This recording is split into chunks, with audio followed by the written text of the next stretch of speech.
قرآن کی شکل میں، اس کا نام کیا رکھا؟ کتاب۔ اور سورہ فاتحہ کے بعد پہلا انٹروڈکشن جو اللہ پاک نے پہلا انٹروڈکشن اپنی کلام کا کرایا ہے وہ کتاب کہہ کے کرایا۔ اس کا تعلق بھی علم سے۔ ذالک الکتاب لا ریب، یعنی بندے کو جوڑا ہے علم سے، کتاب سے، پڑھنے سے، لکھنے سے۔ اب اس میں پڑھنا بھی آ گیا، کتاب بھی آ گئی، تو لکھنا ایک رہ گیا۔ تو وہ میں نے معنی تو بتا دیا نا، پڑھنے میں لکھنا شامل ہے، مگر تصریحاً بھی فرمایا علم الانسان ما لم یعلم سے پہلے وہ علم،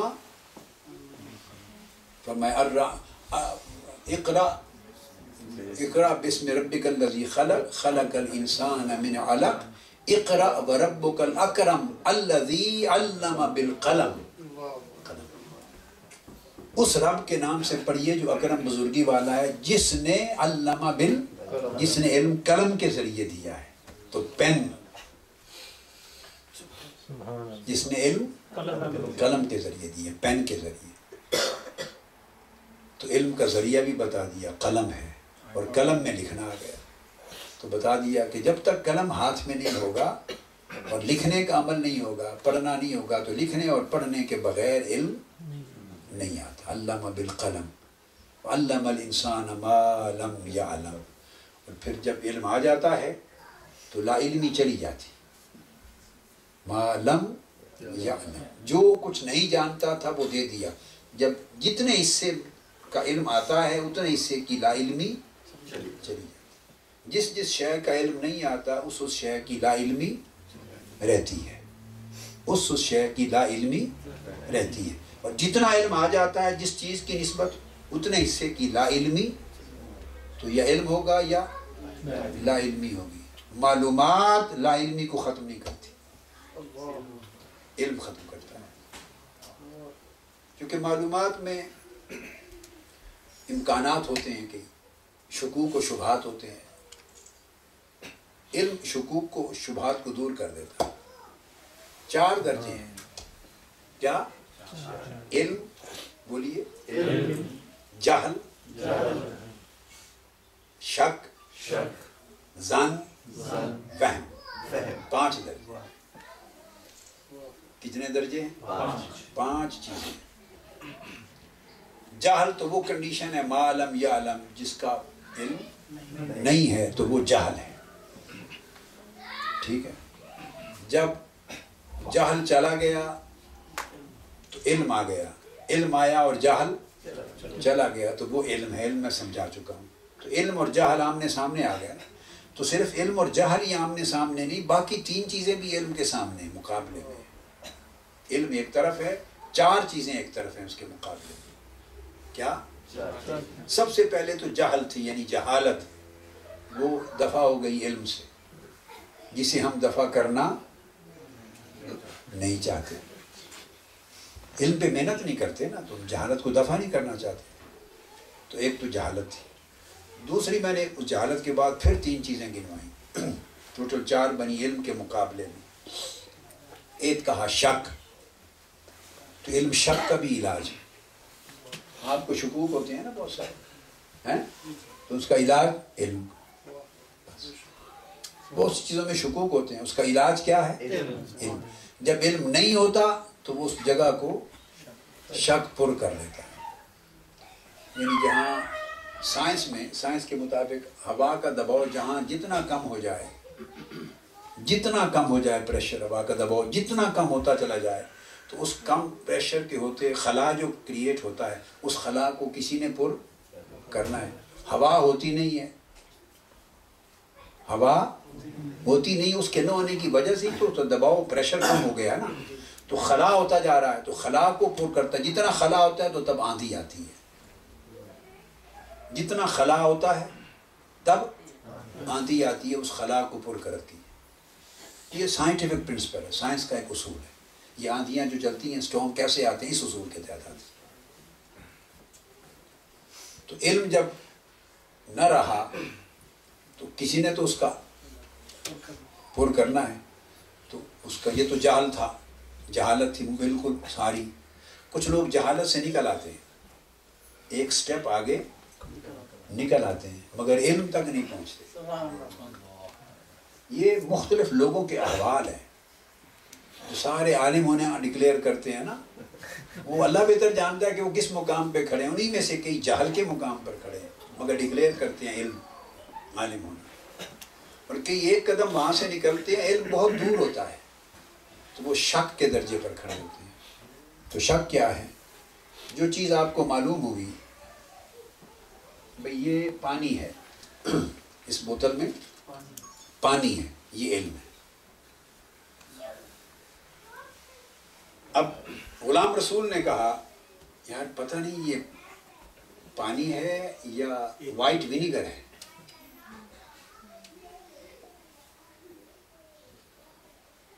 تو کانپور کے ذہن میں شک پیدا ہو گئی. وائٹ ونیگر ہے، اس نے کہا میرا خیال ہے وائٹ ونیگر ہے. اس نے کہا نہیں پانی ہے. تو اب دیکھنا یہ ہے کہ یہ جو شک ہے اور ایک کہتا ہے پانی ہے، ایک کہتا ہے ونیگر ہے، دیکھنا ہے کہ یہ دونوں میں کتنے پرسنٹیج کہاں کھڑا ہے. اگر تو 50-50 ہے رائے، 50% خیال ہے کہ پانی ہے اور 50% خیال ہے کہ ونیگر ہے. اگر کنڈیشن یہ ہو تو اس کو شک کہتے ہیں. میں آپ کو اصل تعریفات بتا رہا ہوں، باقی تو من گڑت ہیں جو ہم نے خود بنا رکھی ہیں.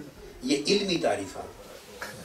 50% خیال صحیح ہے کہ پانی ہے، 50% خیال غلط ہے کہ یہ ونیگر ہے. تو یہ اس کو شک کہتے ہیں، ڈاؤٹ، شک کہتے ہیں. اب اس کے بعد دو صورتیں اور بھی پاسبل ہیں کہ 75% خیال صحیح ہے کہ پانی ہے، یا 66%، 60%، 55%، مور دین ہاف خیال. غالب خیال یہ ہے کہ پانی ہے. اور 40%، 45%، 30%، 25%، جہاں بھی آپ لے جائیں کچھ خیال ہے کہ ونیگر ہے. تو غالب خیال اگر صحیح صحت کی طرف ہو تو اس کو ظن کہتے ہیں. سبحان اللہ. کیا کہتے ہیں؟ اس کو ظن، زوئے کے ساتھ ظن کہتے ہیں. ظن اس وقت، ظن اور شک میں فرق ہے. شک بالکل 50-50 ہوتا ہے آدمی. ظن میں غالب خیال صحیح کا، صحت کا ہوتا ہے اور کم غلطی کا، تو وہ ظن ہو جاتا ہے. اب ایک تیسرا امکان بھی ہے، وہ یہ کہ چودھری افضل صاحب قائم رہے مگر 25% پر رہے. انہوں نے کہا کہ نہیں یہ پانی ہے، اور 75% خیال آیا کہ شاید ونیگر ہی نہ ہو. تو اب وہ ونیگر کا خیال بڑھ گیا اور پانی کا گھٹ گیا، تھوڑا رہ گیا. تو اگر غلط خیال بڑھ جائے اور صحیح خیال تھوڑا رہ جائے تو اس کو وہم کہتے ہیں. یہ ہے وہم کی تعریف. وہم مطلب ہے صحیح خیال کم رہ جائے پرسنٹیج میں اور غلط زیادہ ہو جائے، غالب ہو جائے تو یہ وہم ہو جاتا ہے. وہم کہتے ہیں. آپ عام زبان میں جس کو وہم کہتے ہیں، عربی میں اس کو وہم کہتے ہیں. تو یہ وہم ہے، یعنی وہم. غالب خیال صحیح ہو جائے تو ظن ہو جاتا ہے. برابر برابر ہو جائیں، آدھا یہ اور آدھا یہ، تو یہ شک ہو جاتا ہے. اور اگر اب اندازہ کریں، جاہل 0% تھا، پوچھا یہ کیا ہے، پتہ نہیں. ایک ہی میں ساری مثالیں، یہ کیا ہے پتہ نہیں. تو جب کہہ دیا پتہ نہیں، یہ جاہل ہے. کہہ دیا معلوم نہیں، پتہ نہیں، تو یہ جاہل ہے. آگے چل پڑے تو 3 سٹیجز میں آپ کو کر دیا. صحیح کا خیال زیادہ غالب ہوا تو ظن ہو گیا، برابر برابر ہو گئے صحیح اور غلط خیال تو شک ہو گیا، صحیح خیال تھوڑا رہ گیا اور زیادہ غالب خیال غلط ہو گیا تو منج غالب آ گیا غلط خیال کے ساتھ. اور تھوڑا منج طاقتور آدمی ہے نا، تھوڑا صحیح خیال رہ گیا، وہ کمزور ہے. صحیح خیال، کمال اطہر صاحب تھوڑے بچ گئے صحیح خیال. تو پھر یہ ہو گیا وہم. اور اگر چاروں حالتیں مٹ گئیں، جہل بھی مٹ گیا، ظن بھی نہ رہا، شک بھی نہ رہا، وہم بھی نہ رہا، چاروں چیزوں کا صفایا ہو گیا اور روشنی ہو گئی بالکل کیٹیگوریکل کہ یہ ہے پانی، تو اس کو علم کہتے ہیں. اس لیے صاحب علم ifs اور buts میں بات نہیں کرتا.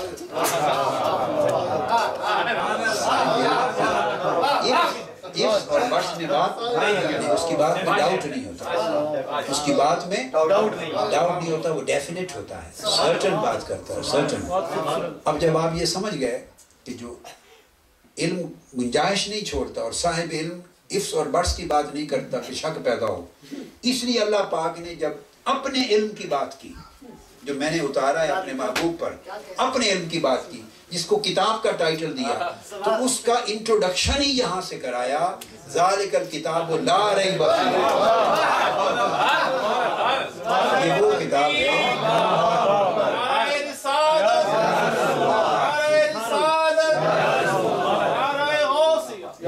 اچھا میں اس قسم کی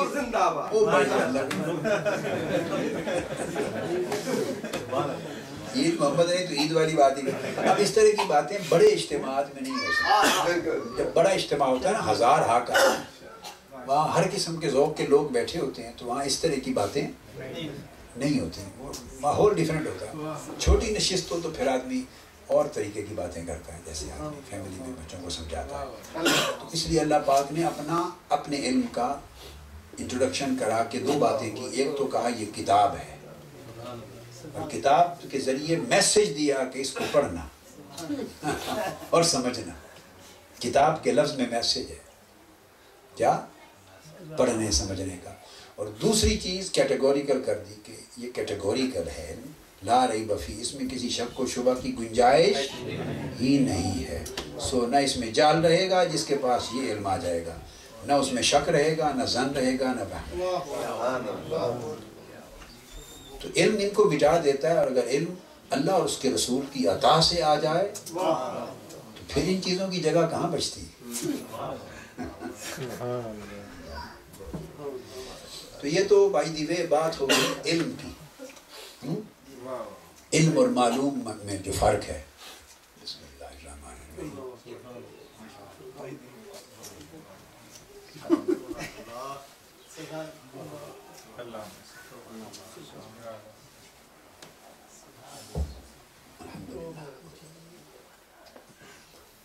یہ تو ہو گیا علم، اور علم اور معلوم میں فرق. تین حقیقتیں، عالم، معلوم اور علم. اب بات چلی تھی یہاں کہ جو کہ علم کا کلچر نہیں رہا، اور حصول علم کی عادت نہیں رہی، اور حصول علم کا ذوق نہیں رہا، اس لیے ریئلٹیز جو ہیں وہ ساری یا جہل کی گرد میں چھپ گئی ہیں، یا شک میں، یا ظن میں، یا وہم میں ریئلٹیز چھپ گئی. اب ان ریئلٹیز میں ایک ریئلٹی یہ ہے کہ تصوف کا اہم ترین باب ہے. تو تصوف کا پہلا باب علم ہوتا ہے. اب یہ بات، اب آج کل علم کو کون تصوف کا حصہ سمجھتا ہے؟ میری بات آپ سمجھیں. آپ تصوف کی جو بھی بڑی جو کتب ہیں، امہات، جب ان کو اٹھائیں، جو ائمہ تصوف وہ گزرے ہیں، اتھارٹیز جن کی تعلیمات سے علوم تصوف نے تشکیل پائی ہے، جو اٹھائیں تو آپ کو ان کے اندر علم کا پورا بات ملے گا. وہ علم کے بغیر بات نہیں کرتے. اس لیے نہیں کرتے کیونکہ علم سے ہی عقیدہ ہے. علم ہے تو عقیدہ ہے نا. تو تصوف صحیح عقیدے کے بغیر تو نہیں چلتا. تو صحیح عقیدہ کیسے ہوگا؟ علم میں صحیح ہوگا تو عقیدہ صحیح ہوگا. اب اہل سنت کا پرابلم یہ ہے، اہل سنت کے بچے بچیاں، لڑکے لڑکیاں، جس عقیدے کے فیملی میں شادی ہو جائے، آدھا سال بھی نہیں لگے گا وہ اس کو بد عقیدہ کر سکتے ہیں اگر وہ بد عقیدہ ہیں. یہ اہل سنت کا مقدر ہے، چونکہ وہ اپنے بچوں کا عقیدہ جو صحیح رکھا ہوا ہوتا ہے وہ صرف ایک فیملی کی ٹریڈیشن اور کلچر کی وجہ سے، علم نہیں ہوتا اس میں. کوئی شخص علم پر محنت نہیں کرتا اولاد پر. میں پھر دہرا رہا ہوں، اہل سنت کے بچے بچی کی شادی کسی بد عقیدہ گھر میں کر دیں، ادھر غلط علم غلط ہی صحیح ہوتا ہے، علم میں صحیح نہیں ہوتا، علم میں غلط ہوتا ہے مگر ہوتا ہے. تو جب شادی جس بچی کی ہو جائے وہ 6 مہینے اور سال کے اندر اس کا عقیدہ بدل دیتے ہیں. یہ خواتین کے لیے بڑی توجہ طلب بات ہے. بیٹیوں نے تو جانا ہی ہے نا دوسرے گھر، تو آپ اپنے گھر میں ان کو آپ نے عقیدہ صرف ٹریڈیشنلی اور کلچرلی دیا. کیا دیا کہ بچوں نے دیکھا کہ ہمارے پیرنٹس میلاد کرتے ہیں، دیٹس اٹ. پوری زندگی ان کو یہ نہیں سمجھایا گیا کہ ہم میلاد کیوں کرتے ہیں، اس کا جواز کیا ہے، دلیل کیا ہے، شریعت میں اس کی جگہ کیا ہے. دیکھا 11ویں شریف بھی کرتے ہیں، حلقہ ذکر بھی کرتے ہیں، بزرگوں کو، مشائخ کو، بڑوں کو ملتے ہیں تو ہاتھ بھی چومتے ہیں. تو اسی طرح دیکھا دیکھی میں سارا کچھ کرتے رہے، ہاتھ پاؤں بھی چومتے ہیں، دیکھا دیکھی میں کرتے رہے. عزت احترام میں قیام بھی کرتے ہیں، صلاۃ و سلام بھی پڑھتے ہیں، حضور سے توسل وسیلہ بھی کرتے ہیں، شفاعت مانگتے ہیں. یہ ساری چیزیں زندگی میں تھوڑی یا زیادہ جو بچے بچیاں فیملیز بچے دیکھتے رہتے ہیں، وہ صرف ایک ٹریڈیشن، یہ ان کا یعنی انوائرمنٹل پرسیپشن ہے بس. جس ماحول میں ایٹماسفیرک پرسیپشن، انوائرمنٹل پرسیپشن ہے بس. انوائرمنٹ میں جو دیکھا پرسیو کیا، علم نہیں ہے بس پرسیو کیا، پرسیپشن. اب وہ چلے گئے دوسرے عقیدے کے، ہاں شادی ہو کر بچی چلی گئی. دوسرے لوگ ہمیشہ علم پر اہل سنت کے مقابلے میں بدرجہ زیادہ محنت کرتے ہیں، چونکہ وہ اقلیت میں تھے اور ہیں. اقلیت والوں کو اپنی بقا کی ضرورت ہے، بقا علم کے بغیر نہیں ہوتی. اور یہ جیسی امت ہے ساری سے ذرا اہل سنت ہیں، وزن بھی ملتا جلتا ہے امت اور اہل سنت. یہ اکثریت میں ہیں تو یہ سمجھتے ہیں ہم تو اکثریت ہیں آلریڈی، تو یہ بقا کی ان کی کوئی ضرورت محسوس نہیں کرتے، لہٰذا محنت نہیں کرتے. لیکن آپ کسی جنگل میں یا کسی جگہ کوئی جانور چھوڑ دیں، جو کمزور ہوگا، جس کو خطرہ ہوگا، وہی اپنی جان کی بچاؤ کے لیے ایفرٹ کرے گا. وہی ایفرٹ کرے گا نا جس کو خطرہ ہوگا. اکثریت سمجھتی ہے مجھے خطرہ نہیں ہے، سو اپنے بچاؤ کے لیے ایفرٹ نہیں کرتے. جب ایفرٹ نہیں کرتے تو وہ فٹ نہیں ہوتا انوائرمنٹ میں. اور وقت آ گیا ہے سروائیول آف دا فٹسٹ کا، سروائیول آف دا. تو وہ تو چونکہ اس کی فٹنس ہوئی نہیں ہے اس میں جو علم کے ساتھ ہونی تھی. اس نے کوئی فن ہی نہیں سیکھا اپنے بچاؤ کا، کیونکہ اسے بے درک تھا، اسے تو پتہ ہی کوئی نہیں تھا. جسے بیٹھے بٹھائے مل جائے کھانے کا، جس کی اولاد کو، جیسے ہمارے یہاں اولاد بیٹھے بٹھائے مل جائے، وہ بچہ روزگار کمانے کی فکر کیوں کرے گا؟ اور جس کو کوئی کما کے لا کے دینے والا نہ، اور سر پہ پڑے کہ شام کا کھانا ہی نہیں، نہ کل کا ہے، نہ آج کا ہے، نہ کل کا، نہ پرسوں کا ہے ہی نہیں، سر پہ پڑے گی تو وہی کرے گا نا ایفرٹ. جی وہی ایفرٹ کرے گا نا.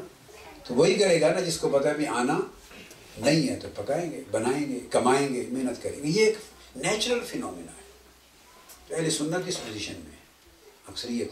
اب وہ سچویشن چینج ہو گئی، ہو رہی ہے بڑی تیزی کے ساتھ. میں ویسے اوور آل بتا رہا ہوں، وہ چینج ہو گئی. یعنی دوسرے لوگ طاقتور ہوتے گئے، علم کے اسلحہ ان کے پاس آتا چلا گیا، یہ کمزور ہوتے چلے گئے اور ان کی تیاری نہیں تھی، لہٰذا ان کی نسلیں چونکہ فٹسٹ نہیں تھے for their survival, they were not fit for survival, لہٰذا وہ عقیدے ان کے تیزی سے بدلتے رہے. تو اللہ کا فضل اور اس کا انعام اور احسان ہے کہ ایک تھمی ہے سچویشن، ٹھہراؤ آیا ہے. اور کئی ملکوں میں ابھی یہ بات نارتھ امریکہ کے لیے تو نہیں کرتا جو کہ میں انوالو نہیں ہوا زیادہ، 4-5 سال تو بالکل ہی ٹوٹلی میں نے اتنا ہی لو پروفائل پہ رکھا ہے کہ کوئی نہیں دیا. تو اب میں تھوڑا سا ہلکا پھلکا شروع کیا ہے آف اینڈ ڈاؤن. مگر انگلینڈ میں، یورپ میں تو ساری فضا چینج ہو گئی. وہاں جو اہل سنت اور نسلیں لوزرز تھے وہ ٹوٹلی اس کنڈیشن سے نکل آیا نا، دے آر گینر. وہ تو وہاں کی سچویشن چینج ہو گئی ہے الحمدللہ. تو مقصد بات کا یہ ہے کہ چونکہ تیاری نہیں ہوتی ان کی، تو جب جاتے ہیں عقیدے بدل جاتے ہیں. حتیٰ کہ اگر دوسرے کسی بد عقیدہ فیملی کی بچی آپ کے گھر آ جائے، بہو بن جائے، تو پورے خاندان کا عقیدہ برباد کر دیتی. ہم نے لاہور میں دیکھا اپنے پڑوس میں ایک اہل سنت عقیدے کے لوگ ہیں اور تھے نسلوں سے پریکٹسنگ اہل سنت، بیٹے کی شادی کی، ایک بہو آ گئی کسی دوسرے عقیدے سے، اس ایک بہو نے نہ صرف شوہر کا بلکہ اپنے سسر اور ساس کا پوری فیملی کا عقیدہ گڑبڑ کر دیا، خراب کر دیا سارے گھر کا، چونکہ یہ بھی اپنے ماں باپ کے وقت سے کلچرلی اور ٹریڈیشنلی اہل سنت چلے آ رہے تھے نا، تو مطلب علم پر محنت ہی نہیں، اور یہ کنڈیشن آج تک ہے جس پر میں زور دے رہا ہوں، اور یہ نہیں رفع ہو سکتی جب تک آپ علم حاصل نہیں کریں گے اور اولاد کو حصول علم پر لگائیں گے نہیں۔ اب کتابیں ہیں آپ کے پاس، کتابیں ہیں، کیسٹس ہیں، کیو ٹی وی ہے، لاکھوں کروڑوں لوگوں نے، ملینز کے حساب سے گھرانوں نے کیو ٹی وی کے ذریعے اپنے عقائد درست کر لیے، ملینز نے، ہمیں تو ہر وقت خبر ملتی رہتی دنیا بھر، یعنی عقائد بدلے ہوئے، بگڑ گئے عقائد، چھوڑ کے چلے گئے تھے، پلٹ کے واپس آ گئے، اور بڑے بڑے ایسے عجیب واقعات ہیں کہ انسان سن کے دنگ رہ جاتا ہے، حتیٰ کہ دوسرے عقیدہ رکھنے والوں کے نوجوان پڑھے لکھے بچے لڑکے، وہ ان کی نسل پہ عمل ہو گیا، وہ چینج ہو گئے، اب ان کے والد اور والدین علماء کو بلا بلا کے گھر لا رہے ہیں۔ کراچی کے واقعات ہیں، دور حدیث کیا ہوا ہے دارالعلوم سے اور منوری ٹاؤن سے، کیو ٹی وی دورہ بخاری دورہ مسلم سن سن کے نوٹس بناتا رہا، جب ختم ہوا اس نے اناؤنس کر دیا کہ میں آج عقیدہ چھوڑ رہا ہوں۔ 8 سال وہ دارالعلوم میں پڑھا، کراچی کا جو بڑا ہے، اب اس کا والد بھی عالم ہے وہاں، اور اساتذہ کو والد نے ایفرٹ کی، پھر شیخ الحدیث آئے، اساتذہ آتے رہے، سر توڑ کوشش کی، پر اس نے تو نوٹس بنا لیے تھے، اس نے سارے دلائل دی۔ اب وہ کہتا تھا وہ لڑکا ان سے کہ جو کچھ صحیح بخاری سے انہوں نے بتایا، 8 سال ہم پڑھے ہیں، آپ نے ان میں سے ایک حدیث ہمیں نہیں پڑھائی۔ بچے کی چند ایک باتیں کہ مجھے چند باتوں کا جواب دیں، آپ اساتذہ ہیں سر آنکھوں پر، جو کچھ انہوں نے صحیح بخاری سے پڑھایا اور بتایا، 8 سال پڑھا ہوں آپ کے پاس، ان میں سے ایک حدیث بھی یہ صحیح بخاری میں ہے یہ بھی نہیں بتائی، آپ کیوں چھپائی؟ آپ کو علم نہیں ہے یا آپ نے چھپایا؟ اب اس کا جواب کیا دیں گے؟ انہیں بتا دیں کہ یہ حدیثیں ہیں، یہ پڑھی ہے صحیح بخاری مسلم، کہتے میں نے ایک روزانہ لیکچر سن کے رات کو بیٹھ جاتا تھا اور بخاری مسلم اٹھا کر وہ حدیثیں تلاش کر کے چیک کرتا تھا، ایک حدیث بھی ایسی انہوں نے کوٹ نہیں کی جو من نوان انہی الفاظ کے ساتھ موجود ہو۔ یہ تو آپ نفی کر دیں کہ حدیثیں ہیں نہیں، انہوں نے کہا نہیں ہیں، موجود ہیں۔ دوسری بات انہوں نے شرح کی ہے، اور انہوں نے یہ کیٹیگوریکلی کہا ہے یہ چیلنج کے ساتھ کہ کوئی کسی ایک حدیث کی شرح بھی میں اپنی طرف سے نہیں کر رہا، یا وہ امام اسقلانی کے ریفرنس سے کر رہے ہیں، یا امام قسطلانی سے، آپ سمجھ گئے نا، یا امام عینی سے، یا امام نووی سے، یا امام ائمہ محدثین ہیں قاضی، یا وہ ائمہ کو کوٹ کر کر کے شروع کر رہے ہیں اور ریفرنس کتابیں دکھا رہے ہیں، یہ بتا دیں کہ شرح غلط کی ہے۔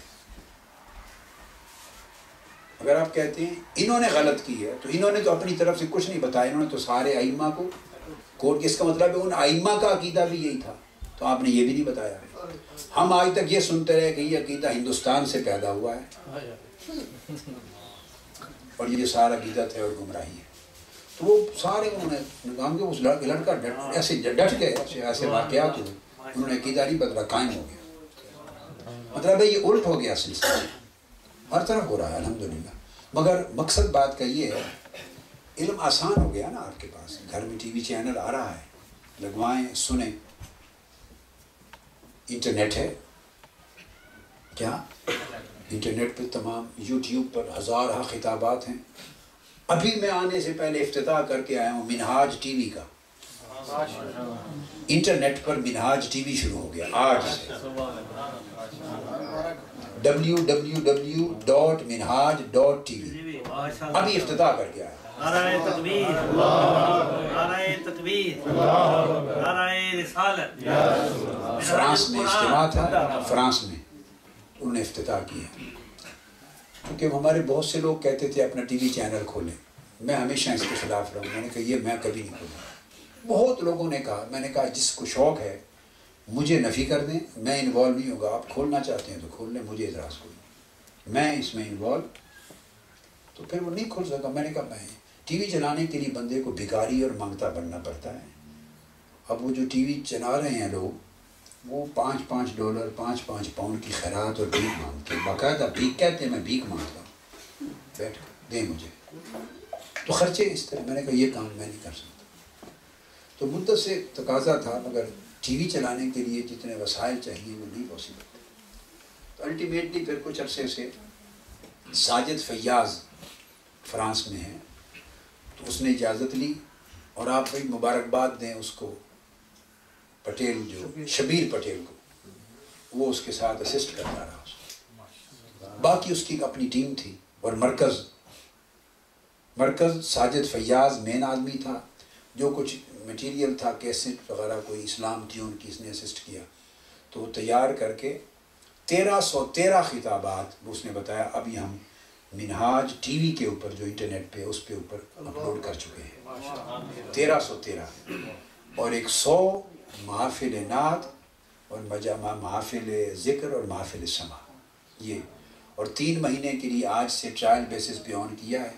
اگست میں آفیشیل لانچنگ ہوگی، اس وقت تک وہ کہتے ہیں کہ میں انشاءاللہ 5 سے 7 ہزار تک خطابات اس کے اوپر چڑھا دوں گا۔ تو یہ 24 آورز یہ آپ کا منہاج ٹی وی چل پڑے گا کمپیوٹر پر، اور اس نے کہا کہ آئی پیڈ پر بھی لے آؤں گا، آئی پاڈ پر بھی، آئی فون پر بھی، اور جتنی ڈیوائسز ہیں ان ساروں پر آپ آن کریں تو منہاج ٹی وی چل پڑے گا۔ آپ سمجھیں؟ ابھی آج افتتاح کا تو مقصد یہ ہے کہ علم اویلیبل ہے، اب آپ کے ذمہ کیا رہ گیا صرف بچوں کے لیے اور آپ کے لیے وقت نکالنا، کیا وقت نکالنا۔ اگر وقت سارا روزگار کمانے اور دنیا کی ضروریات پوری کرنے پر ہی لگتا رہے گا تو روح کی، عقیدے کی، ایمان کی اور آخرت کی ضروریات کب پوری ہوں گی؟ زندگی تو یہی ہے، 24 گھنٹوں نے بڑھ کے 30-36 گھنٹے نہیں بڑھ جانا جی، 24 سے بڑھ کے تو نہیں ہو، وہ اتنا ہی رہنا ہے، تو اسی میں ایڈجسٹمنٹ ہی کرنی ہے نا۔ تو تقسیم کار، تقسیم اوقات کریں، تقسیم اوقات کریں، اور بہت زیادہ نہیں چاہیے، گھنٹہ 2 گھنٹے نکالیں، کہیں نہ کہیں ٹائم کر کے گھنٹہ سے 2 گھنٹے خود نکالیں، بچوں کے نکالیں، اور علم کے حصول پر محنت کریں۔ چینل سارے آپ کو معلوم ہے، تو بچوں کی اگلی نسلوں کا ایمان پختہ ہوگا۔ جو چیز انگلش میں اویلیبل ہے انگلش میں دیں بچوں کو، جو انگلش میں اویلیبل نہیں اردو میں تب بھی عادت ڈالیں، ساتھ بیٹھیں۔ انگلینڈ میں ایک قبائل زمانہ تھا، ہر آدمی یہ کہتا تھا کہ بچے اردو سمجھتے نہیں، کیا کریں؟ میں نے کہا آپ مجرم ہیں جو بچے اردو نہیں سمجھتے، اس جرم کے ذمہ دار بھی والدین ہیں۔ کیونکہ انگلینڈ میں ان کو کہا کرتا تھا کہ ہر فیملی کا بچہ جو اردو نہیں سمجھتا وہ پنجابی بولتا ہے، پنجابی سمجھتا ہے، میر پوری زبان بولتا ہے۔ ان کو ماں باپ نے میر پوری تو سکھا دی، اپنے پنجاب کے جس حصے سے ہیں، یا کامران کشمیری ہے، دعویٰ کرتا ہے کشمیری ہونے کا، ممکن ہے کشمیر دیکھا ہی نہ اس نے، ذرا روب شوق بناتا ہے اپنی اہلیہ پر، بیوی پر، کہ میں کشمیری ہوں، ممکن ہے۔ تو مطلب کشمیری زبان سیکھ لی، میجورٹی وہاں میر پور سے ہے، بچہ وہاں، سارے بچے گھر میں چونکہ ماں باپ میر پوری بولی بولتے ہیں، سب میر پوری بولتے ہیں، تو وہ تو سب سیکھ لی انہوں نے۔ جب اردو کی باری آتی کہتے ہیں اردو نہیں آتی، بچوں کو سمجھ نہیں آتی، تو کتنا فاصلہ رہ گیا۔ وہ میر پوری کی بجائے آپ اردو سکھا دیتے، پنجابی کی بجائے اردو سکھا دیتے، اور ابھی بھی لیٹ نہیں ہے۔ جن کو سمجھ نہیں آتی آپ ان کو ڈال دیں، اردو کے لیکچرز ہیں، بیٹھیں ساتھ ٹرانسلیٹ کریں، 1 سال سے زیادہ نہیں لگے گا، میں گارنٹی دیتا ہوں۔ وہ آپ کے سارے بچے بچیاں اردو سمجھنے لگ جائیں، 100%۔ مجھ سے زیادہ تجربہ آپ لوگوں کا اس میدان میں نہیں ہے، آپ کے قیاس ہیں، بس جو بچوں نے کہہ دیا، جو اویلیبل سچویشن ہے، بس اس کے اوپر آپ چونکہ ایک رائے رکھتے ہیں، آپ نے اس کو چینج کرنے کی ایفرٹ نہیں کی۔ میری پوری لائف سچویشنز کو چینج کرنے کی محنت میں گزری ہے، تو میرا اس پہ تجربہ ہے، میں آپ کو وثوق سے بتا رہا ہوں۔ تو وہاں ہوا ہے. اب یہ وہی بچے ہیں، میری بات سمجھے، جو کوئی اردو کا خطاب مس نہیں کرتے. انگلش کا تو ان کو ملتا ہی ہے، جب میں انگلینڈ جاتا ہوں انگلش کا ہوتا ہے، مگر اردو کا مس نہیں کرتے بچے بچیاں. اب ان کو اپنے آپ سمجھ آنا شروع ہو گیا. ان کو اگر بچوں کو بٹھائیں ساتھ، آپ انگلش میں ٹرانسلیٹ کریں ان کو، رفتہ رفتہ وہ پھر کوریلیٹ کریں گے اپنا جو کچھ اردو میں سن رہے ہیں اور ساتھ جو کچھ آپ انہیں سمجھا رہے ہیں. یہ پروسیس 1 سال سے نسلوں کا، بیٹے بچیوں کا ایمان عمر بھر کے لیے عقیدہ بچانے کے لیے 1 سال کی محنت کوئی بہت بڑی قیمت ہے. کتنے سال لگ گئے نا بچوں پر، لگ رہے ہیں اور لگ رہے ہیں. سال کے اندر میں گارنٹی کرتا ہوں. میں اس لیے کہہ رہا ہوں کہ چونکہ سب کچھ آپ کو انگلش میں میسر نہیں آتا، سب کچھ انگلش میں نہیں ہوتا. وہ تو سچویشن کے مطابق جہاں ہوتی ہے تو تبھی آدمی انگلش میں بات کر رہا ہوتا ہے، کرتا ہے. تو اردو ایزی ہے، ان کو سمجھ سکتے ہیں. خاص طور پہ جو لوگ، آپ یہ دیکھیے جتنی ادر دین پاکستانی، یہ پاکستانیوں میں ایک کمپلیکس کا پرابلم بھی ہے. کمپلیکس جس وجہ سے بچوں نے اردو نہیں سیکھا. ہر کمیونٹی ادر دین پاکستانی بولیے اپنی مدر لینگویج بولتے ہیں کہ نہیں؟ کل عرب جہاں بھی جائیں وہ اپنے بچوں کے ساتھ عربی بول رہے ہوتے ہیں. کینیڈین ہیں، صحیح بات ہے. کل عرب عربی بول رہے ہوتے ہیں کہ نہیں بچوں کے ساتھ. ہمارا کمپلیکس کیوں ہے؟ آپ چائنیز فیملیز کو دیکھ لیں، کل چائنیز بچوں سے چائنیز بول رہے ہوں گے. یورپین جس کنٹری کا آدمی ہے بچوں سے اپنی زبان. ہم بعض اوقات بیٹھے ہوتے ہیں کسی جگہ، ارد گرد مختلف طرح طرح کی زبانیں ٹیبلز پہ چل رہی ہوتی ہیں، پتہ ہی نہیں آتا یہ کون سی بولیاں بول رہے ہیں. امریکہ بھی، کینیڈا بھی، ہر طرح کی کنڈیشن. یہ جو امیگرینٹس کے کنٹریز ہیں نا، انگلینڈ میں نہیں ہے. یہ انگلینڈ کی پوزیشن الٹا زیادہ مشکل تھی جو چینج کر دی. یہاں تو ہر کوئی اپنی الگ زبان بول رہا ہے بچوں کے ساتھ. یہ کمپلیکس صرف پاکستانی لوگوں کو پیدا ہوا ہے بدقسمتی سے. اس کے اسباب ہیں کہ پاکستانی میجورٹی لیبر کلاس آئی ہے، محنت مزدوری کر کے روزگار کمانے کے لیے. خود نالجبل لوگ میجورٹی نہیں تھے، بہت کم لوگ والدین پڑھے لکھے تھے. تو یہاں بچوں نے پڑھنا شروع کیا، والدین کو آتی نہیں تھی، تو کمپلیکس میں انفیریورٹی کمپلیکس نے ان کو برباد کر دیا. وہ ودرا کر گیا، ہاتھ ہتھیار چھوڑ گئے. تو وہ بچوں نے تو جو پڑھنا تھا وہی سیکھنا تھا نا، وہ ڈومینیٹ کر گیا. باقی ساری، اب ٹرکش میں جائیں بچے ٹرکش بول رہے ہوتے ہیں، سارے والدین فیملیز ٹرکش میں بات بچوں سے کر رہے ہوتے ہیں. اس لیے سادہ بات ہے کہ انگلش تو سیکھنی ہی سیکھنی ہے. انہوں نے انگلش تو وہ تو اب جا نہیں سکتی. کینیڈا میں جو آ گئے تو اب انگلش کہاں جائے گی؟ انگلش بھاگ کے کہاں جائے گی؟ وہ سارا دن اسکول میں پڑھنا، آپس میں کھیلنا بولنا. انگلش تو سیکھنی ہے انہیں. ایک لینگویج اور ہونی چاہیے کم سے کم. اب تو ویسے دنیا بھی ڈیمانڈ کرتی ہے کہ لنگوسٹک انڈرسٹینڈنگ کے لیے 2 لینگویج کا ہونا ضروری ہے. تو دوسری لینگویج آپ اپنی اردو رکھیں اور ان کے ساتھ ہم وقت بولیں، وہ ڈیولپ کر لیں گے. یہ راستہ ہے دین اور عقیدے کو بچانے کا. آپ کی جو مادری زبان ہے، زبان راستہ ہے عقیدے کو بچانے کا. یہ ایک راز ہے. کیا؟ زبان راستہ ہے عقیدے کو بچانے کا. اب میں اس کے اوپر ایک بڑی لطیف، ایک بڑی علمی ایک بات بتاتا ہوں آپ کو. اب قرآن مجید اترا عربوں میں. کیا؟ وہاں بہت سے قبائل تھے. آقا علیہ السلام حجاز کے رہنے والے تھے. یہ میں نے بات اس کانفرنس میں کی تھی، مگر وہ اور اینگل، وہ میں نے اس اینگل سے کی تھی کہ آقا علیہ السلام دیکھیں سب زبانیں، سب لغتیں جانتے تھے. وہ آقا کی کتنی علم کا کیا عالم ہے آپ کا، کہ وہ میں نے اس اینگل سے کی تھی. اب میں ایک اور اینگل سے بات کر رہا ہوں. یہ ایک ڈیفرنٹ زاویہ ہے. تو آقا علیہ السلام تو حجاز میں رہنے والے ہیں. مکہ اور مدینہ کی لینگویج اور جدہ کی حجاز کی لینگویج تھی، تو وہ بھی لوگ تھے. اس طرح کچھ اور بڑے بڑے قبائل بھی تھے جو عربین پیننسولا، یہ جو عرب کا خطہ تھا، اس میں کچھ بڑے بڑے چوٹی کے قبائل تھے. اور بھی چھوٹے چھوٹے قبائل، ان کے الائز بھی تھے.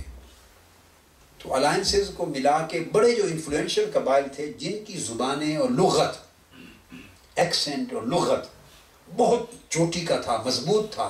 اور جس کو دور دور تک عرب لوگ فالو کرتے تھے، یا اس کو یا اس کو یا اس کو یا اس کو، وہ 7 قبائل بن جاتے ہیں. کیا؟ تو مختلف حروف کی، الفاظ کی ادائیگی جب وہ کرتے تو وہ ڈفرینٹ طریقے سے کرتے.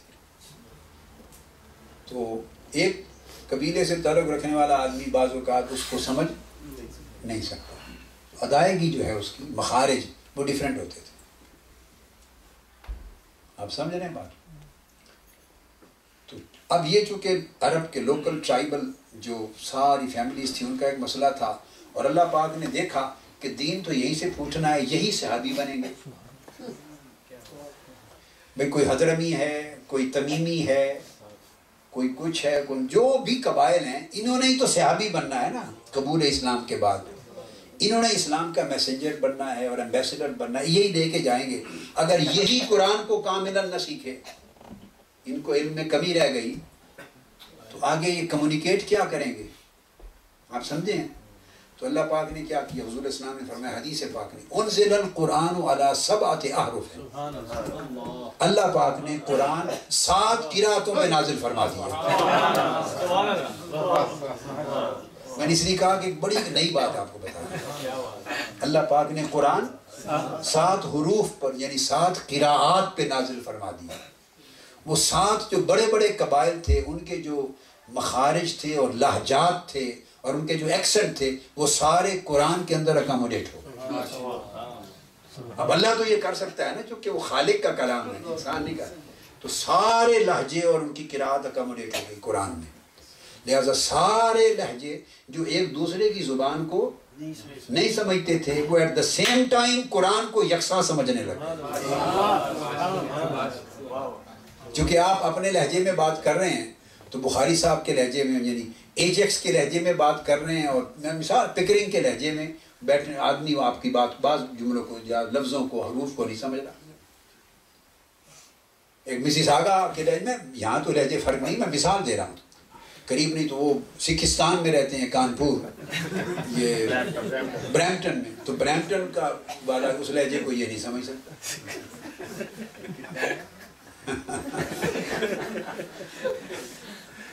اچھا، تو کوئی کسی لہجے میں تو ایک دوسرے کی بات نہیں سمجھ سکتے تھے، کیونکہ قبائل الگ تھے، ان کے ایکسنٹ الگ تھے، لہجے الگ تھے، ان کے ادائیگی کے انداز الگ تھے. تو وہ جہاں جہاں لفظ اور حرف وہ آ جاتے، جہاں ڈیفرنس تھا، تو وہ پتہ ہی نہیں چلتا تھا کہ اس نے کیا لفظ بولا. مگر وہ ڈیفرنٹ ایکسنٹ رکھنے والے اور آپس میں ایک دوسرے کی بات کو سمجھنے میں مشکلات محسوس کرنے والے جب قرآن سنتے تھے تو ساروں کو بیک وقت اسی لفظ کا ایک ہی معنی سمجھ میں آتا. ہر لفظ کا وہی ایک معنی جو قرآن کی مراد تھی وہی سمجھ میں آتا اور کلیش نہیں ہوتا. انزل القرآن علی 7 احرف، آقا نے فرمایا 7 حروف یعنی قرات پر قرآن مجھ پہ نازل کیا گیا، اور فرمایا کہ لکھا کرو اور ان کو پڑھا کرو. ان 7 لہجوں میں جو چاہو پڑھ لو، اجازت ہے، اس سے باہر نہیں. تو نتیجہ یہ ہوا کہ وہ سارے بڑے بڑے قبائل اکاموڈیٹ ہو گئے. اب وہ صحابہ بن گئے اور ساروں کو قرآن کی ڈائریکٹ انڈرسٹینڈنگ ہو گئی. یہ لینگویج کا پرابلم حل کیا. اب آپ سمجھے ہیں، حل ہو گیا نا پرابلم. تو پھر وہ باہر گئے، تو پھر قرآن مجید صاحب قرآن بن کے گئے، تو پوری دنیا میں پھیل گئے. تو سو یہ جو مدر ٹنگ ہے لینگویج، تو اللہ پاک نے نگیٹ نہیں کیا، اکاموڈیٹ کیا.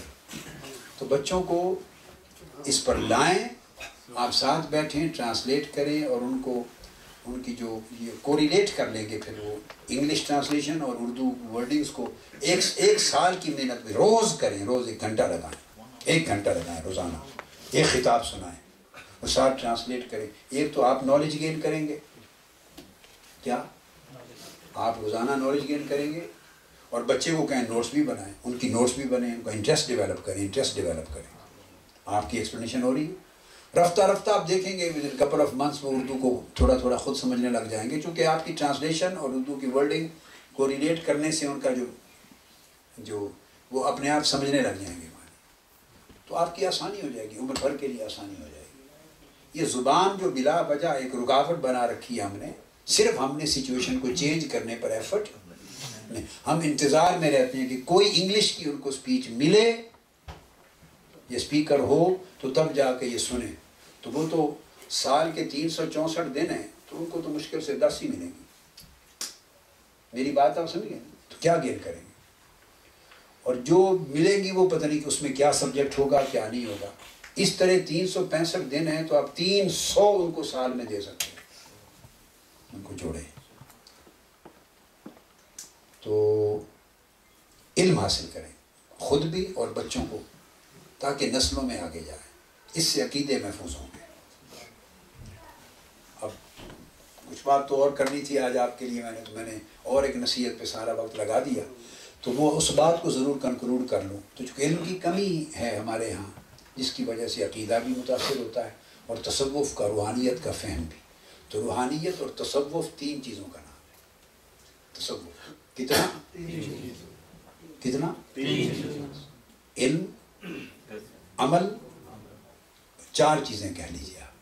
علم, عمل, اخلاق اور اخلاص.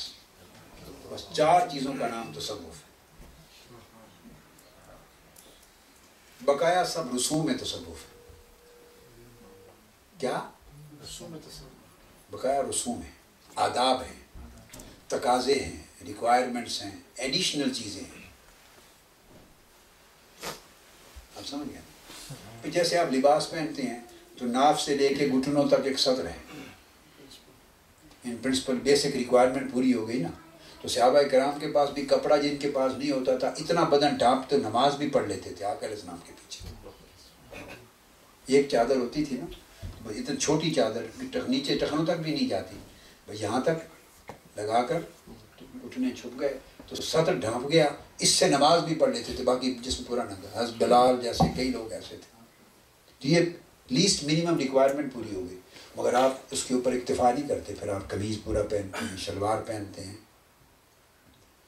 پھر آپ اس کے اوپر جیکٹ پہنتے ہیں, جبے پہنتے ہیں, پھر ٹوپی پہنتے ہیں. یہ اضافات ہیں, رسومات ہیں, آداب ہیں, ایٹیکیٹس ہیں, ریکوائرمنٹس ہیں, ایکسٹرا کنڈیشنیلٹیز ہیں, کنڈیشنز ہیں, جس سے کمال ہوتا ہے چیزوں کا, باقی اس میں نہیں آتی. تو علم, عمل میں دونوں چیزیں آ جاتی, عبادات ساری آ جاتی. اخلاق میں کل معاملات آ جاتے ہیں, اور اخلاص اس میں صفائے نیت آ جاتی. علم اس میں عقیدہ درست ہو جاتا ہے. کیا علم اس سے عقیدہ کی صحت آ جاتی ہے. عمل اس میں عبادات درست ہو جاتی ہیں. اخلاق اس میں معاملات درست ہو جاتے ہیں لوگوں کے ساتھ. اور اخلاص اس میں ہر معاملے میں اور ہر عمل میں نیت درست ہو جاتی ہے. بس ان 4 چیزوں کا مجموعہ جس شخص میں ہو جائے وہ صاحب تصوف ہے. وہ صاحب, اس کو تصوف کہتے ہیں. اور تصوف کا لفظ بھی 4 حروف پر ہے, تا, صاد, واو اور فے. اس کے پھر الگ معنی ہے. تو یہ 4 چیزیں یکجا ہو جائیں تو گویا آدمی تصوف کی جو صفائے قلب کی راہ پہ چل پڑتا ہے. تو اس میں بات اب ختم کر رہا ہوں, وہ پھر چھڑا چونکہ علم, عمل, اخلاق اور اخلاص.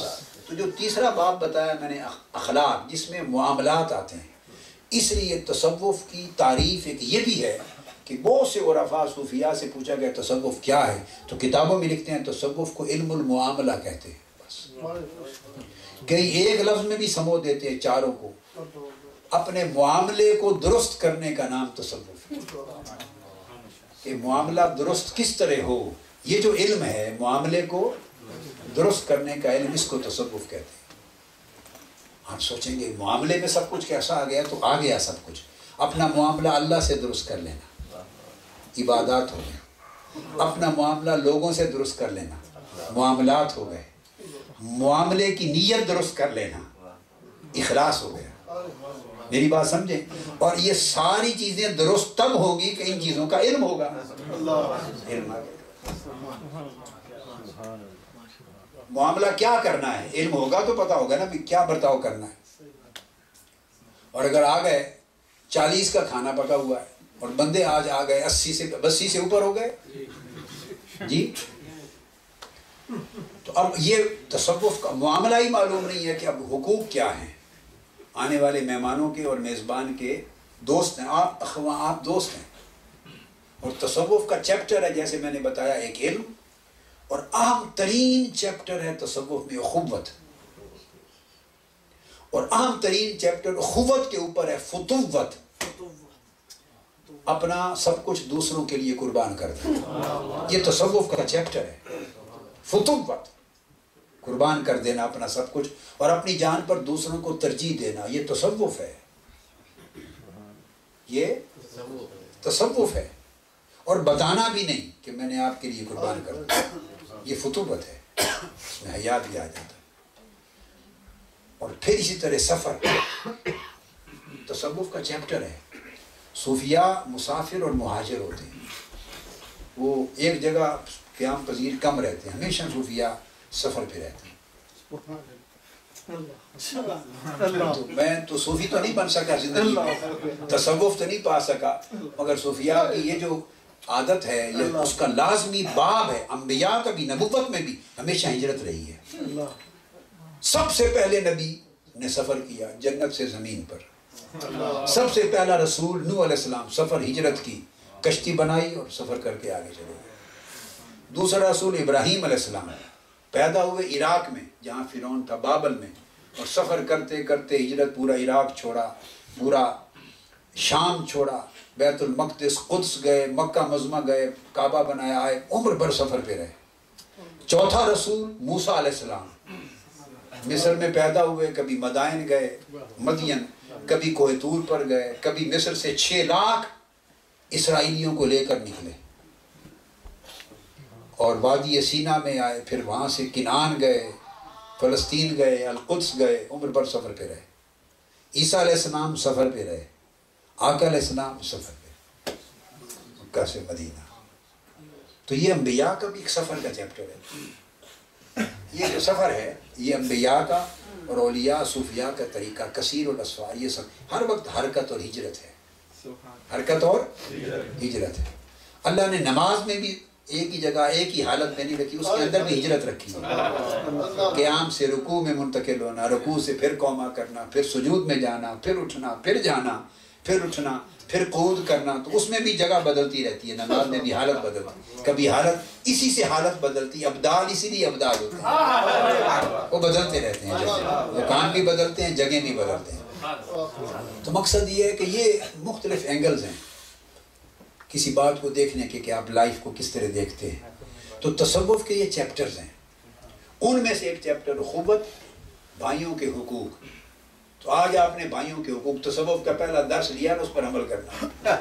80-90 عورتیں مرد آدمی ہو چکے ہیں، 40 کا کھانا ہے مثال کے طور پہ. اور طریقہ آقا 40 کا نہیں ہوگا، گھبرا نہ جائیں کہ یہ کبھی ہاتھ ڈیگی نہ ہو جائے. سن کر کے اگر ہمیں یہ پتا ہوتا تو ہم گھر سے کھا کے آ جاتے. اگر آگے تصوف کا آج پہلا ہی سبق عمل کرنا تھا تو کچھ کھا بھی گیا. مقصد باتوں نفع میں رہ گیا صرف کمال اطہر صاحب. انہوں نے کہا میرا تو ساری زندگی اسی سبق میں گزری ہے. تو ایک کا کھانا 2 کو کافی، 2 کا 4 کو، اور 4 کا 8 کو. یہ حقوق اخوت میں سے ہے. ممکن ہے ان کے ہاں یہ پرابلم نہیں ہوگا. یہ تو میں ویسے بات کر رہا ہوں کہ جب کبھی کسی کے ہاں جائیں تو پوچھ لیں بھئی کتنا کھانا ہے، افراد کتنے. قریبی دوست، بے تکلف دوست ضرور پوچھ لیں. یہ حقوق میں سے ہے، یہ حقوق میں سے. اکیلے میں پوچھ لیں، دوستوں کا کام ہے. جب پتہ چل جائے تو وہ پھر ساروں کو اعلان کر دیں، ساروں کو اعلان کر دیں بھئی افراد ماشاءاللہ الحمدللہ برکت ہو گئی ہے. تو افراد جو ہیں توقع سے بھی 2 گنا زیادہ آئے ہیں، تو اس لیے احتیاط سے لیتا کہ سارے تبرک میں شریک ہو سکیں. تو صاحب خانہ کی عزت رہ گئی اور آپ نے حقوق اخوت پورے کر دی. تو میں چھوٹی عمر میں تھا، جنگ میں جب کھانا ہوتا تھا نا، میرا احباب کرتے تھے، تو جب خبر ملتی تھی میری عمر کے لوگوں کو جو ہمارے زمانے میں اس وقت دوست تھے، تو اگر ایک کا ہے تو 60 آدمی اس زمانے میں اس گھر پہنچ جاتے تھے. تو جب میرا کھانا کرتے تھے تو اس میں ان کا اندازہ تھا 10 آدمی ہوں گے، تو وہ 10 کا مطلب ہے وہ خود 40-50 کا گھر والے خود کرتے تھے اہتمام کا. یہ ہماری جو سلسلہ یہ ہمارا اس طرح چلا آ رہا ہے کہ وہ صاحب خانہ زیادہ کرتے تھے، مگر اس کا حل آقا علیہ السلام نے سمجھا دیا کہ وہ آدمی جو اگر تھوڑے لوگ ہوتے اور کھانے کے مطابق تعداد ہوتی تو جتنا اس نے اکیلے نے کھانا تھا اب وہ 2 میں شیئر کریں، بس اتنی سی بات ہے، اور وہ زندہ رہے گا، یہ گارنٹی میں دیتا ہوں، اور آرام سے سلامتی سے گھر جائے گا، بیوی بچے اس کو خیریت سے دیکھیں گے انشاءاللہ، وہ نقصان کچھ نہیں ہوگا اس کا۔ آپ میری بات سمجھیں؟ تو ایک یہ طریقہ، اور آخری بات آقا علیہ السلام نے ایک بڑی پیاری بات اور بتائی۔ ایک قبیلہ تھا اشعری جین کا، جن سے اشعری حضرت ابو موسیٰ اشعری رضی اللہ عنہ اس قبیلے سے تھے۔ تو صحیح بخاری میں حدیث آقا علیہ السلام نے فرمایا مجھے اشعریوں سے، یعنی یہ اشعری قبیلے والے ان سے محبت ہے، مجھے فرمایا مجھے اس قبیلے سے محبت ہے۔ اور ایک موقع پر آقا نے فرمایا ان انا منہم و انہم منی، میں ان میں سے ہوں وہ مجھ سے ہیں، میں اشعریوں میں سے ہوں اور اشعری قبیلے مجھ سے ہیں۔ تو اتنی صحابہ کرام میں کیا جذبہ اور شوق پیدا ہو گیا، ایکسائٹمنٹ پہ، کیا خوبی ہے ان میں کہ آقا نے فرمایا وہ مجھ سے ہیں اور میں ان سے ہوں اور مجھے محبت ہے۔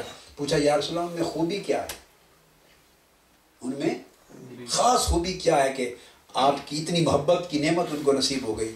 آقا علیہ السلام نے فرمایا ان کی خوبی یہ ہے کہ جب اس قبیلے والوں کے ہاں کسی آدمی کا یا کچھ لوگوں کا کھانا ان کا ختم ہو جاتا ہے تو جن جن لوگوں کے پاس کھانا ہوتا ہے وہ اپنے سارے کھانا لے کے اسی کے ہاں آ جاتے ہیں اور مل کر کھاتے ہیں، ایک برتن میں ڈال دیتے ہیں، سب مل کر کھاتے ہیں، کسی کو پتہ ہی نہیں چلتا کہ کس کے پاس کھانا تھا کس کے پاس نہیں تھا، سارے اکٹھا جمع کر لیتے ہیں اور سارا قبیلہ مل کے کھاتا ہے، پردہ بھی پڑ جاتا ہے اور سارے کھا بھی لیتے ہیں۔ فرمایا ان کی اس عادت سے میں اتنا خوش ہوں کہ مجھے محبت ہے اور میں ان سے ہوں۔ یعنی امت کو دراصل درس دے رہے تھے کہ جو چاہے مجھ سے ہو جائے وہ اپنے دوستوں کا اس طرح خیال رکھے، احباب کا، دوستوں کا، یہ حقوق اخوت اور فتوت میں سے ہے، اس طرح خیال رکھے۔ تو اب یہ ایسا ہی خیال، آج آخری جملہ، ایسا ہی نہ کر دیں کہ آپ گھر چلے جائیں خیال کرتے کرتے اور کھانے کے سارے دیج کے بھرے پڑے رہ جائیں اور احمد نواز ملک اور شاہدہ ملک بعد میں ڈونگے بھر کے لوگوں کے گھروں میں بھیج رہی ہوں کہ بچ گیا لے جائیں، ایسا ہی نہ کر دیں اتنا۔ ماشاء اللہ برکت دے۔ چلو آج میرے ذہن میں کچھ اور تھا بھی، آج نصیحت کی باتیں اور کریں گے مگر اور ہو گئی، جو اللہ کو منظور ہوتا ہے جس وقت کہ کیا آپ کے حصے میں آنا ہے وہی بیان ہو جاتا ہے۔ السلام علیکم ورحمۃ اللہ وبرکاتہ۔